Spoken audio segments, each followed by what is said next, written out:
New York City Mayor Bill DeCamio at the State of the City address yesterday. Something caught my attention from DeCamio. Listen to this. Cut 4, go. We will also protect the almost 500,000 undocumented New Yorkers whose voices too often go unheard.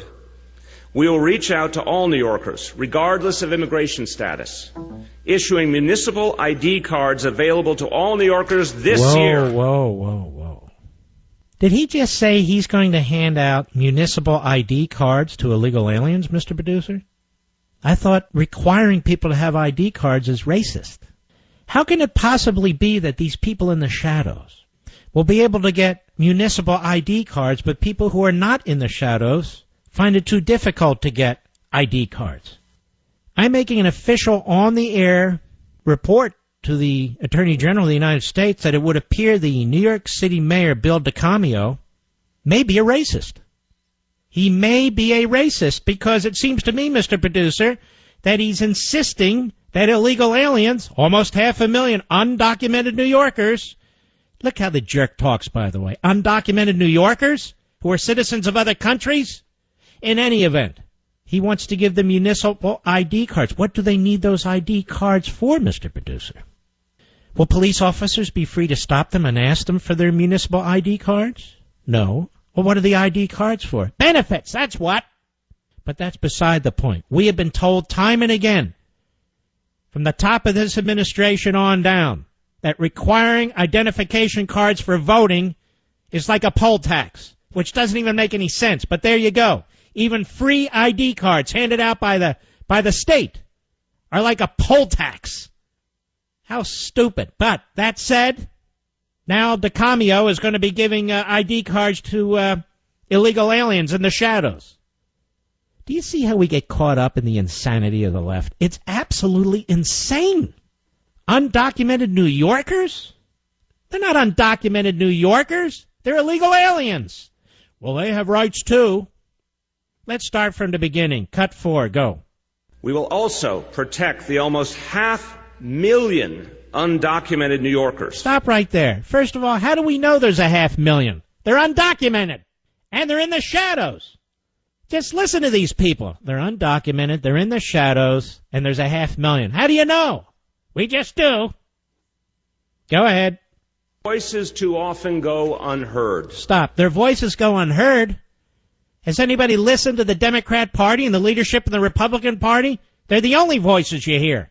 And by the way, from now on, the Republicans who keep pushing this amnesty agenda, I'm calling them racialist Republicans. That's right, they're racialists. Go ahead. New Yorkers, regardless of immigration status, issuing municipal ID cards available to all New Yorkers. Now, wait a minute. I've got another question. Sorry to be rude, DeCamio. I could have sworn this president and this attorney general sent their solicitor general into the Supreme Court to insist, when it came to states passing legislation addressing illegal immigration, legislation that comports, by the way, with federal law, that the administration's argument was that the federal government has plenary power. That is, it takes up the field. That is, that no state or local government can make immigration decisions. Only the federal government can. And I've pointed this out repeatedly. So how do you have sanctuary states? How do you have sanctuary cities? How do you have Mayor DeCamio handing out municipal ID cards? Because you see, ladies and gentlemen, the law is a joke. Oh, I know the old line, the law is an ass, but it is. When those who are required to uphold it laugh at it, have no virtue whatsoever. Go ahead. This year, we always want to make the clapping sure seals. Always the clapping seals. Son Go ahead. Or daughter of our city goes without the bank accounts, the leases, the library cards that make everyday life possible, simply because they lack. Shut up, you idiot. Let me ask you a question, ladies and gentlemen. Will they have voter ID requirements in the great city of New York City? Will they have voter ID requirements, or will the voter ID be too difficult to get? That is the photo ID. Well, why doesn't DeCamio hand out photo IDs for the purpose of voting while he's handing out municipal ID cards for the purpose of getting welfare? Because it doesn't serve his purposes, that's why. It comes right out of that Sandinista movement. I understand a radical commie like this, and yes, he is, self-proclaimed. At least at one point. I get that. But how do you explain Kelly Ayotte, the nondescript senator who persuaded the Tea Party that she was one of them? Kelly Ayotte of New Hampshire. Let's listen to her. See if you can make heads nor tails of this.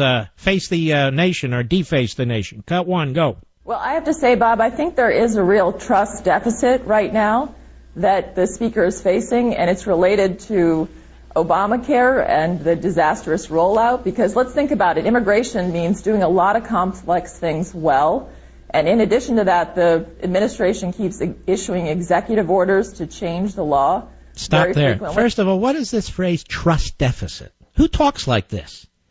Why won't they say, Obama's a liar, and he's out of control, and he won't follow the law, he's an imperial president. Now there's a trust deficit.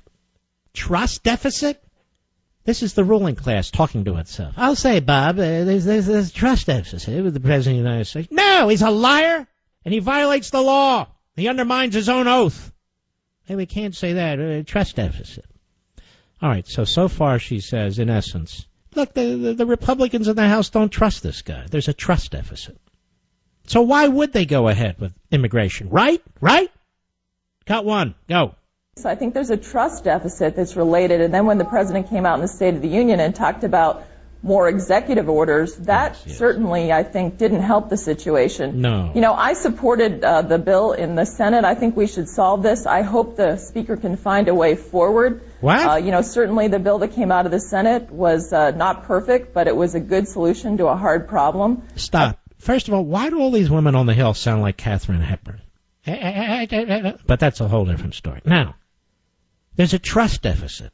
And she explains, you know, the president says he's going to and has signed executive orders. She understands all that and all that.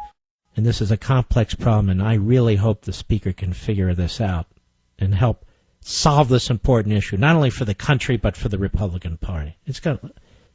What the hell did she just say?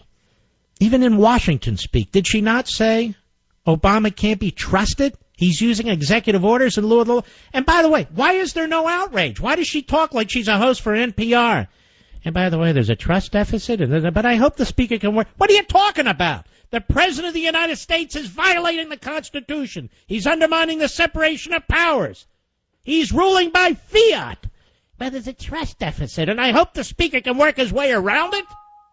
You want to know why the Republican Party sucks right now? You heard it with your own 2 ears. I remember a strong, robust Republican Party. I remember a Republican Party that took on Democrats, that took on Jimmy Carter, that took on the Soviet Union, for God's sakes. The hell do these people take on? 2,500 calories at a White House dinner. That's what they take on. This is an embarrassment. This is a senator from New Hampshire. Obama has a trust deficit. He's signing executive orders in lieu of real law. That is, he's violating the Constitution, Article 1, and the separation of powers. He is a lawless imperial president, and he is thumbing his nose at the American people, and he says he's going to keep doing it. But that's a trust deficit, and I hope Boehner can work through it and do what? And pass what? A law? This is nuts. And yet, this is the future, I'm told, of the Republican Party, Kelly Ayotte. She claimed to be a Tea Party conservative. Wow. Anybody can claim whatever they want.